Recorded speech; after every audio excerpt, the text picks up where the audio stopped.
गैर आवश्यक नेपाली सङ्घको अभियान 2003 सालदेखि सुरु भएको हो र यो अभियानको सुरुदेखि नै हामीले नेपालमा नेपालको आर्थिक विकासको निम्ति आर्थिक समृद्धिको निम्ति हामीले आर्जन गरेको पुँजी र हामीले सिकेको ज्ञान र सिप नेपालमा भित्राउँछौँ भनेर त्यति बेलादेखि हामीले हाम्रो अभियान सुरु गरेका हौँ।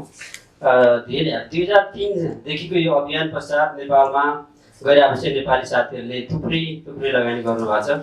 संस्थागत तर्फबाट पनि हामीले पहल गरेर संयुक्त लगानी भनेर 2012 सालदेखि सुरु गरेका थियौँ र साथीहरूले संयुक्त लगानी मार्फत होस् अथवा व्यक्तिगत लगानी मार्फत होस् नेपालमा गैर आवश्यक नेपाली साथीहरूले ठुल्ठुला लगानीहरू ल्याउन सुरु गर्नुभएको छ। मैले हिजो पनि भनेको थिएँ डाक्टर उपेन्द्र महतोको लगानीमा नेपालको सबैभन्दा ठुलो हस्पिटल उद्घाटन भइसकेको छ। त्यसपछि डाक्टर शेष घलेको लगानीमा अहिले एउटा ठुलो होटल काठमाडौँमा निर्माणाधीन अवस्थामा छ, सेराटन होटल। त्यसपछि पूर्व अध्यक्ष जीवा लामिछानेको लगानीमा होटल, ब्याङ्क इत्यादि क्षेत्रमा लगानी गर्नुभएको छ। हाम्रो वर्तमान अध्यक्ष भवन भट्टजीले पनि मिडिया, हाइड्रो पावर, होटल इत्यादि क्षेत्रमा लगानी गर्नुभएको छ। हामी सबैले लगानी गरेका छौँ र धेरै गैर आवश्यक नेपाली साथीहरूले इन्डिभिजुअली र संस्थागत तर्फबाट मैले भने जस्तै संयुक्त लगानी काठमाडौँमा हामीले चाहिँ नेपालमा ल्याइराखेका छौँ। र अब यो संसारभरि घुम्दै जाँदा यो करिब 2-3 वर्षको बिचमा चाहिँ मलाई कता अब यो पुँजीको लगानीले मात्र नेपालको आर्थिक समृद्धि सम्भव रहेनछ। पुँजीभन्दा पनि ठुलो कुरा, हामीले आर्जन गरेको पुँजीभन्दा पनि ठुलो कुरा हाम्रो साथीहरूले संसारका विभिन्न कुनामा लुकेर बसेको जुन ज्ञान र सिपको भण्डार छ त्यसलाई नेपालमा लगेर पस्कन पाइयो भने त्यो हामीले आर्जन गरेको पुँजीभन्दा पनि ठुलो कुरा हुनसक्छ भन्ने मलाई अनुभूत भयो र मैले तत्कालै हाम्रो यो कार्य समितिको सुरुकै बैठकमा अब यो गैर आवश्यक नेपाली सङ्घले एउटा विज्ञहरूको भेला काठमाडौँमा गर्नु पर्यो भनेर मैले प्रस्ताव राखेँ र प्रस्ताव त्यति बेलै हाम्रो अन्तर्राष्ट्रिय समन्वय परिषदले त्यसलाई पारित गर्यो र हामीले त्यो भेला काठमाडौँमै गर्ने र 1 वर्ष पछाडि गर्ने भनेर त्यति बेला निर्णय गरेका थियौँ। तर उत्साहजनक तरिकाले संसारभरिबाट साथीहरू यो संस्था मार्फत गैर आवश्यक नेपाली सङ्घ मार्फत आफूले सिकेको ज्ञान र सिप जुन नलेज छ त्यो मार्फत चाहिँ त्यसलाई नेपालको समृद्धिको निम्ति लगाउन तयार छौँ भनेर साथीहरू यसरी काठमाडौँमा भेला हुनुभयो र धेरै साथीहरूले हामीलाई जो साथीहरू यहाँ उपस्थित हुन सक्नु भएको छैन उहाँहरूले योचोटि हामी आउन सकेनौँ, अब यस्तै अपर्च्युनिटीहरू फेरि जुटाइदिनुहोस् है, यो यति भव्य हुन्छ भन्ने कुरा हामीलाई थाहा थिएन भनेर भन्नुभयो र काठमाडौँको यो सम्मेलन देखिसकेपछि मलाई हिजो र आज मात्रै पनि धेरै साथीहरूले फोन गरेर ल है अर्कोचोटि चाहिँ हामी छोड्दैनौँ, तपाईँहरूले राम्रो काम सुरु गर्नुभएछ, यो अलि अगाडि सुरु गर्नुपर्ने, तपाईँहरूले ढिलो गर्नुभएछ भनेर भन्नुभयो र परराष्ट्र मन्त्री पनि हाम्रोमा आउनुभएको थियो, प्रधानमन्त्री पनि हामीहरू यो मिटिङमा आउनुभएको थियो र साँच्चै यो नलेज नेपालको आर्थिक समृद्धिको निम्ति तपाईँहरूले गर्न लाउनु भएको यो प्रयास उपयोगी हुन्छ र यसलाई सरकारले ग्रहण गर्छ भनेर उहाँहरूले चाहिँ भनिसक्नु भएको छ हामीलाई र हामी पनि एउटा श्वेत पत्र जारी गर्न सक्ने अवस्थामा यति बेला आइपुगेका छौँ र त्यो श्वेत पत्रको लागि साथीहरू काम गरिराख्नु भएको छ र हामीले जुन एउटा श्वेत पत्र जारी गर्छौँ त्यसलाई त्यो श्वेत पत्रलाई हामी दराजमा थन्क्याएर मात्रै राख्दैनौँ, त्यसलाई हामीलाई चाहिने कुराहरू, हाम्रो क्षमताले भएका कुराहरू, रिसोर्स मार्फत जुन हामीले चाहिँ आर्जन गरेको पुँजीको कुरा गरिराख्छौँ त्यो हाम्रो साथीहरूको नलेजमा आधारित इन्भेस्टमेन्ट पनि नेपालमा ल्याउन हामी सुरु गर्ने भनेर हाम्रो टिमले तयारी गरिराखेको छ अहिले र त्यस पछाडि त्यो श्वेत पत्रमा भएका कुराहरू राज्यलाई पनि दिन्छौँ, हामी नेपाल सरकारलाई पनि दिन्छौँ र नेपाल सरकारले पनि हामीसँग प्रस्ताव गरेको छ कि ल तपाईँ हामी मिलेर सहकार्य गरौँ भनेर नेपाल सरकारले प्रस्ताव गरेको छ र यो हाम्रो सम्मेलन आयोजना गर्दै गर्दा हामीले नेपाल सरकारको परराष्ट्र मन्त्रालयलाई पनि तपाईँले सहआयोजकको रूपमा बसिदिनुहोस् भनिसकेपछि उहाँहरूले सहआयोजक भएर यो सम्मेलन सफल पार्न भूमिका निर्वाह गर्नुभयो र धेरै साथीहरू संसारभरिबाट साथीहरू आउनु भएको छ। यहाँ झन्डै 160वटा कार्यपत्रहरू त्यहाँ प्रस्तुत भएको थिए र त्यसमा हामीले कृषि, ऊर्जा, फाइनान्स, अनि त्यसपछि यो डिजास्टर रिस्क रिडक्सन, अनि इन्भाइरोमेन्ट,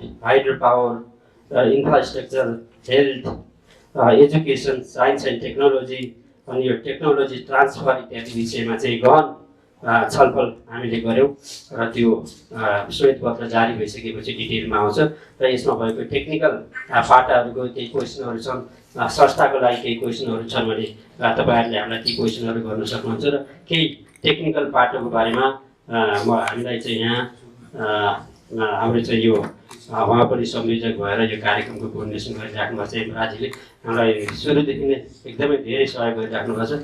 उहाँले चाहिँ नि एकदमै उहाँको मेहनतले नै यो साँच्चै सफल भयो। सबै हामी दुवैलाई हामीले बुझाउनेछौँ।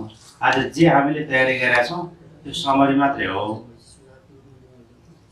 र त्यो समरीको डिटेल हामीलाई बढीमा 3 महिनाभित्र हामीले चाहिँ एउटा चाहिँ व्हाइट पेपरको रूपमा हामी प्रस्तुत गर्छौँ।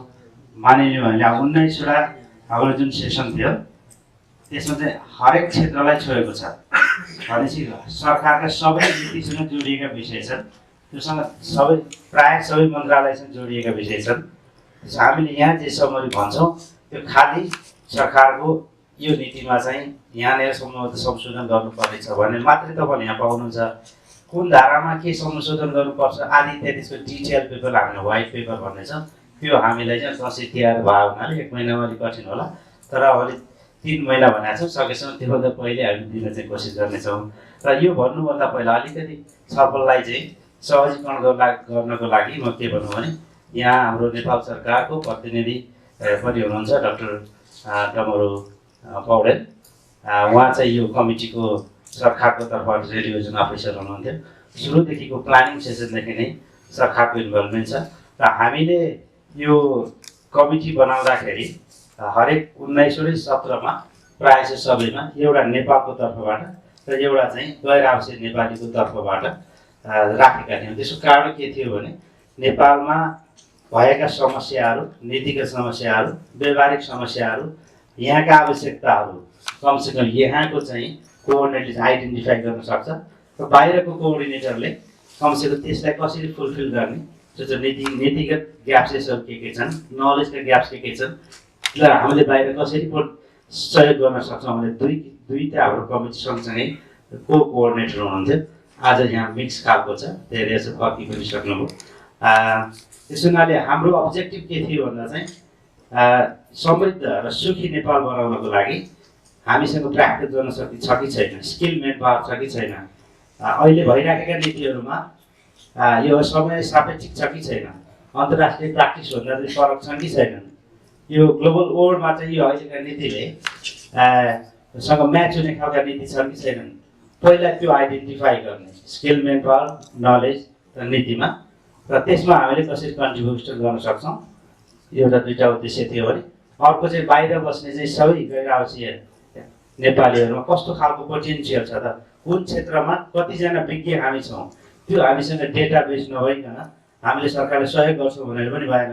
त्यसमा डेटाबेस तयार गर्ने एउटा चाहिँ उद्देश्य चाहिँ थियो। त्यो भएर यसपालि हामीले उयो 19वटा सत्र हुने परेको कारण त्यही नै, हामीले सबै खालको सत्र हामीले गरेको ताकि कोही पनि गैर आवासीय नेपाली म छुटो भन्न पनि नपरोस् र हामीले कुन क्षेत्रमा कतिजना विज्ञ हुनुहुन्छ आइडेन्टिफाई गर्न पनि सकौँ भनेको हुनाले यो पटक हामीले सबै क्षेत्रलाई हामीले चाहिँ समावेश गरेका थियौँ। सम्भवतः 2 वर्ष हुने यस्तै खालको कन्फरेन्समा म फोकस खालको चाहिँ कन्फरेन्स हुनेछ।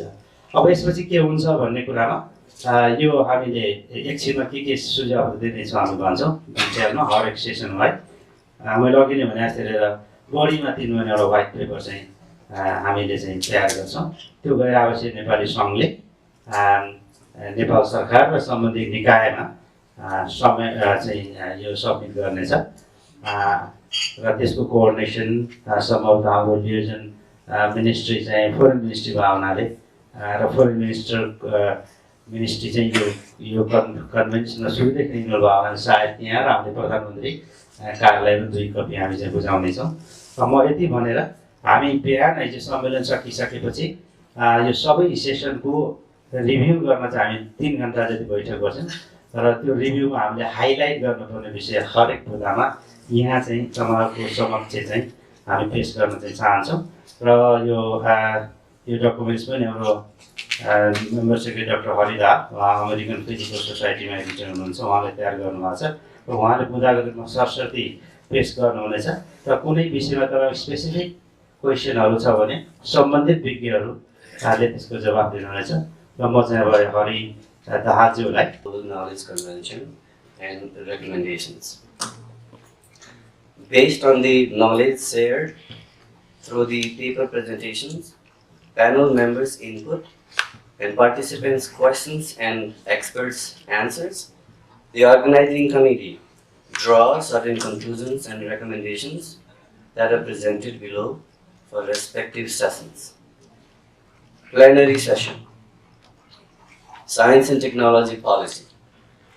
So the recommendations are: increase investment in research and development by threefold.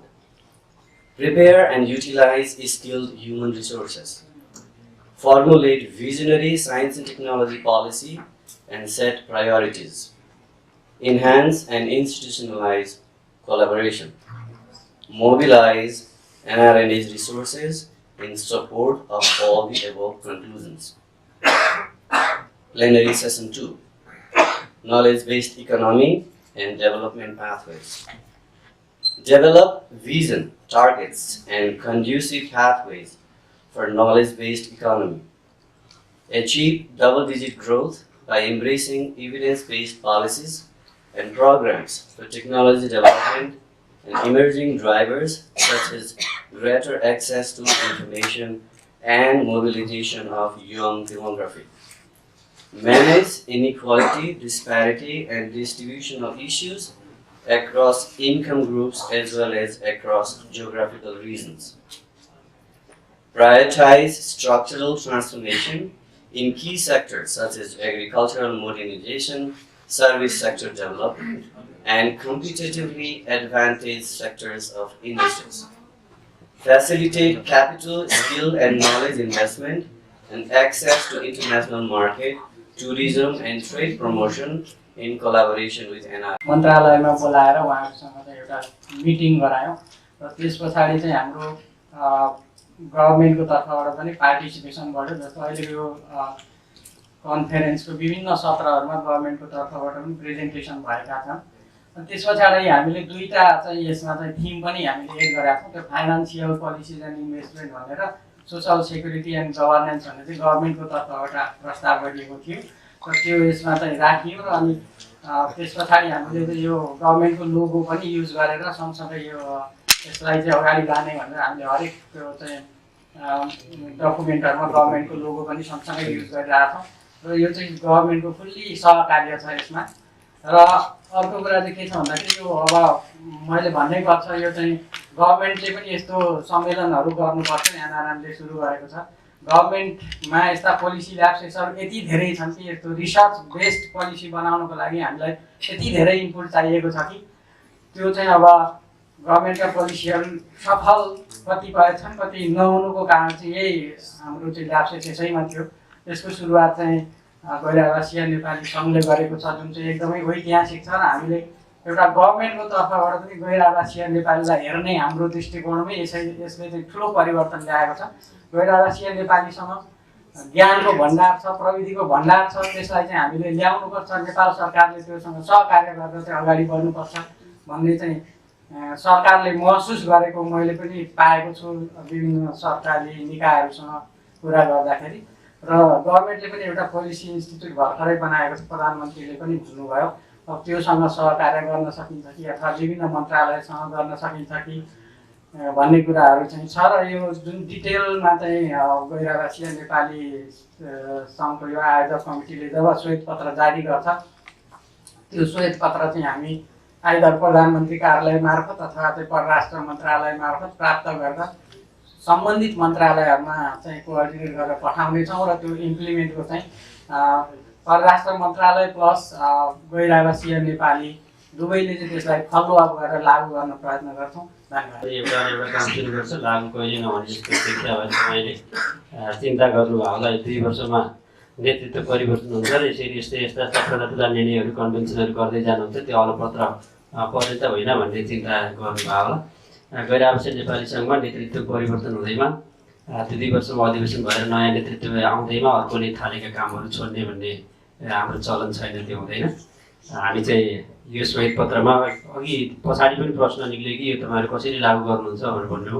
यति एकैचोटि यति धेरै विषयहरूमा तपाईँले छलफल चलाउनु भएको छ, कसरी सम्भव छ भन्नु। यसमा अलिकति मैले प्रारम्भमै भन्नुपर्ने थियो। यो यस्तो खाले कन्भेन्सन हामीले काठमाडौँमा पहिलोचोटि गरे हो नेपालमा, र त्यसो भएको हुनाले हामीले यसलाई चाहिँ पहिलो कन्भेन्सन भनेर भनेको थियौँ। र सुरुको कन्भेन्सन भएको हुनाले हामीले के गर्यौँ भने कस्तो कस्तो एक्सपर्टिजहरू हुनुहुन्छ, कस्तो कस्तो नलेज सिकेको साथीहरू हुनुहुन्छ हाम्रो गैरावासीय नेपाली साथीहरू भनेर यो सुरुको फेजमा कलेक्सन गर्ने काम गऱ्यौँ हामीले। र त्यो कलेक्सन गरेर व्हाइट पेपर मार्फत त्यसलाई सार्वजनिक गरिसकेपछि अब आउने 2 वर्ष पछाडि हामीले के सोचिरहेका छौँ भने यसरी सबै विषयमा हामी विषयवस्तुमा छलफल चलाउँदैनौँ। त्यसमा हुनसक्छ फर इक्जाम्पल 2 वर्ष पछाडि कृषिमा मात्रै हामीले आफ्नो ध्यानलाई फोकस गर्न सक्छौँ, त्योभन्दा पछाडि 2 वर्ष पछाडि हामीले हेल्थलाई फोकस गर्न सक्छौँ, त्योभन्दा पछाडि अर्को टुरिज्मलाई फोकस गर्न सक्छौँ। यसरी जान्छौँ हामी। र पहिलो चरणमा चाहिँ हामीले एउटा भिजिटिङ कार्डको एक्सचेन्ज पनि भयो। हाम्रो कस्तो साथीहरू चाहिँ कस्तो खाले नलेज हाम्रो साथीहरूले सिक्नुभएको छ भनेर कलेक्सन गर्ने काम हामीले गरेर यसरी बुझ्नु होला। र त्यहाँ चाहिँ नि यो अलि एकैचोटि चाहिँ 19वटा चाहिँ भनेर अलि हतार भएन भन्ने हो, यसको एन्सर पनि यही हो। र लगानीको कुरा गर्दै गर्दा बिबी एयरवेज डुबेहरूलाई गैराबसे नेपाली सङ्घले किन प्रयास गरेन भनेर भन्ने खाले प्रश्न गर्नु हो। म सुरुमै एउटा कुरा के जानकारी गराउन चाहन्छु भने गैराबसे नेपालीसँग आफैमा एउटा विशुद्ध सामाजिक संस्था हो। यसले नाफामूलक काम गर्दैन, तर नेपालमा लगानी ल्याउनको लागि, नेपालमा काम गर्न खोज्ने मान्छेहरूको लागि, नेपालमा रोजगारीका अवसर सृजना गर्न खोज्ने मान्छेहरूको लागि यसले एउटा इन्करेज गर्ने काम गर्छ र त्यो प्लेटफर्म बनाउन सहयोगी भूमिका खेल्ने काम गर्छ यसले। र व्यापारमा लगानी गरिसकेपछि सबै व्यापार भन्ने बित्तिकै उठिहाल्छ, टार्गेट गरेको जति नाफा कमाइहाल्छ भन्ने हुँदैन। म यो नेपालको मात्रै कुरा गरिरहेको छैन, म विदेशमा पनि आफ्नो एउटा व्यवसाय हो र मैले गरेको व्यवसाय सबैले पनि नाफा कमाएको छैन।